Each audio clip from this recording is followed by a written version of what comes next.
اعوذ بالله من الشیطان الرجیم. بسم الله الرحمن الرحیم. به نام خدای دلوان دلوین، سلام رحمت برکت دلوانیا خدا لسر و توان به گلی گهدار و باورمند هیجه و برومت. جی سوره لقمان ام گهشتنا آیتا بیستان. استعیذ بالله. ألم تروا أن الله سخر لكم ما في السماوات وما في الأرض وأسبغ عليكم نعمه ظاهرة وباطنة ومن الناس من يجادل في الله بغير علم ولا هدى ولا كتاب منير. قالوا قيه نابنا خدای دلوان تبي آياتا هاني دا مخلوق خواه هشار دكا لسر نعمتين خواه لسر وان، يعني بجا جالي مروان قيهن نابينن قي چاوه واتنايا عاشا قيهن كورن. أن الله سخر لكم خدای تعالى مسخر كريا جوارا خستيا بن أمر ودا خستيا بن خزمت ودا ستخار كريا جوارا ما في السماوات وما في الأرض تشتي كود آسمانا و دا أرضي دا هنه، يعني بي حد و بي حساب جلي باورمندان نعمت خدا هم دا آسمانا دا هم جي دا أرضي دا هنه. دا آسمانا دا وكاستيل كروج هيل أول هاتنا باراني، يعني أبا بي حد و بي حساب النعمت خدا بهجماره امنكار خلاص بكن. و دا ارده دا جی کانیان، جی روباران، جی فیکیان، جی چاندنیان، جی چیایان، يعني گلکن گلی باورمندان. و اسبغ علیکم نعمه ظاهرة و باطنه و خدا نعمت خوی اشکره و خف لسر و شاندیه لسر و برجیر کریه.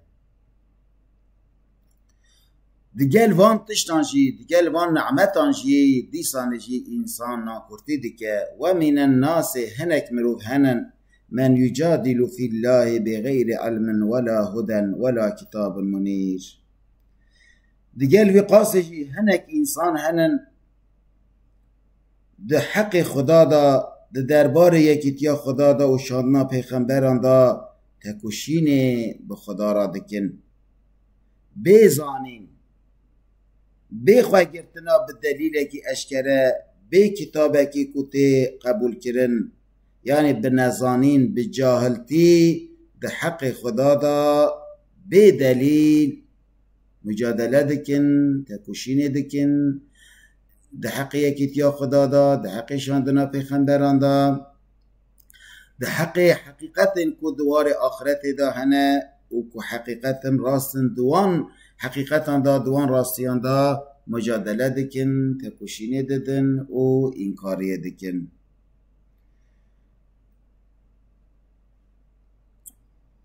و اذا قیل لهم اتبعوا ما انزل الله قالوا بل نتبع ما وجدنا عليه آباءنا اولو كان الشيطان يدعوهم الى عذاب السعير. آیتا 21.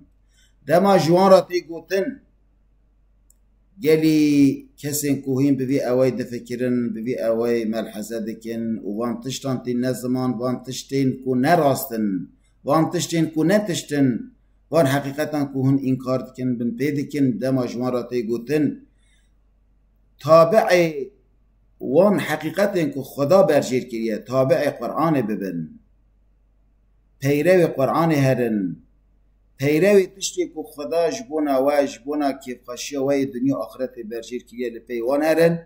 قالوا دبیجن بل نتبع ما وجدنا علیه آباءنا امی تابعی وان تشتی که ما باب خال سر دیتیه ما مزنه خواه کالن خال سر دیتیه امی لپیوان تشتان بچه، یعنی امی لپی ریا خرابیه بچه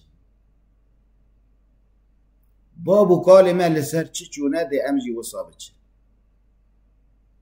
اما خدا عقل و هشت آیا مرف گل باب مرف قال که مرف در ریا خراب دا چوبن ده مرف جوی ریا پوشمان بده مرف وی حقیقت وی راستیه ببینه و بگره بال ریا خدا، ریا راست، ریا که خشیت دنیا و آخرته. اولو كان الشيطان يدعوهم الى عذاب السعيد. گلو قی شیطان وان وخوینه بال عذابا به پیت، بال آگیره به پیت جی دیسانه جی دی گوتنا شیطانه بکن. یعنی اب آیت گلی باورمندان گلک بال کشه، گلک واته داره. یعنی هم روک گازی مره بکه بیشتر مره وره خواه بجه آگیره دی مره بچه بگو ما مره بناچه دوی این وسان جی او کسی که مره و دخوینه گازی مره بال ریا نحقیه و بال ریا شرکیه و بال ریا خرابیه و بال ریا گناه و دکه دوی مره گوتناوی جی نکه، آن گوتناوان جی نکه.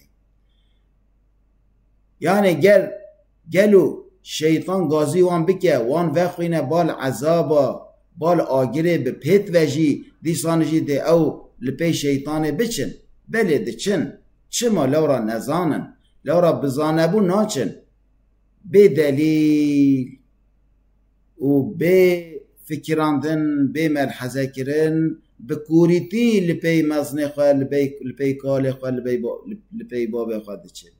خدای تعالی هشو عقله کی بدتوان، خدای تعالی شعوره کی اسلامی قرآنی و شعوره کی باش نصیب متوان بکه راستیا دینی قب مبدأ تفهم کرن مج درد و کلان رزگار و آزاد بکه و دل می جنگرتی به نور ایمان و قرآن روناهی بکه ایمان کی تحقیقی نه تقلیدی نصیب ما بکه انشاءالله و وان نعمت خواجی به مبدأ تزانین و وان نعمت مبدأ تهشار کرن متوان جخوا غفلت رزگار و آزاد بکه.